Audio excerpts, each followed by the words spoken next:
গুড়ি বাজ না গুড়ি দিছি গুড়ি 100 ঠিক আছে। গুড়ি বেশি শুরু আসসালামু আলাইকুম এভরিওয়ান। কুরবানির পরে আমাদের আর কোনো বাজারে যাওয়া হয়নি, তাই আজকে আমরা চলে যাব ব্রাহ্মণবাড়িয়ার বিখ্যাত বাজার বাইশমোজা বাজারে। তো লালপুর থেকে আমরা অল্প কিছুক্ষণের মধ্যে চলে আসি আমাদের বাইশমোজা বাজার নাকাঘাটে। তো নাকাঘাট থেকে সরাসরি চলে আসলাম বাইশমোজা বাজারে। বাজারে এসে কতক্ষণ ঘোরাঘুরি করে দেখলাম অনেকগুলো গরু, দেখে কয়েকটা গরু দেখলাম। দেখার পর দুইটা গরু পছন্দ হওয়ার পরে আমার আব্বু এবং আমার এক পরিচিত কাকা আর কি, উনি বাইশমোজা বাজারে দালালি করে। তো উনি নিয়ে গরু দেখলাম, দেখে দাম দর করলাম। গুড়ি বাজ না গুড়ি দিছি গুড়ি 100 ঠিক আছে। গুড়ি বেশি শুরু তো এই দুইটা গরু অনেকক্ষণ দামাদামি করার পরে উনি চাচ্ছিল যে দুইটা গরু 1,20,000 টাকা। পরে অনেকক্ষণ দামাদামি করার পরে আমরা 98,000 টাকা দিয়ে কিনে নিই।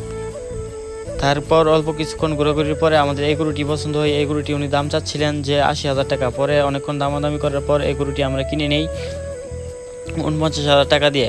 49,000 টাকা দিয়ে কেনার পর এটার চেক কাটছি 500 টাকা দিয়ে। তারপরে আবার নৌকা ভাড়া আছে 500 টাকা। এমনি আমাদের 50,000 টাকাই বসবে।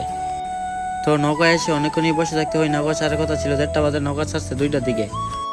তো এই নৌকার মধ্যে আমাদের আড়াইশিতা গ্রামের অনেকেরই গরু আছে, তাই আমরা চলে যাবো এই গরুগুলো নিয়ে নৌকা লোড করে আমাদের আড়াইশিতা বাজারতলা থেকে আমরা 80 নমিনাগর রাস্তা দিয়ে, আমাদের বাড়ি খুবই দাঁড়ো, তাই আমরা 80 নমিনাগর রাস্তা দিয়ে আমরা বাড়িতে চলে যাচ্ছি।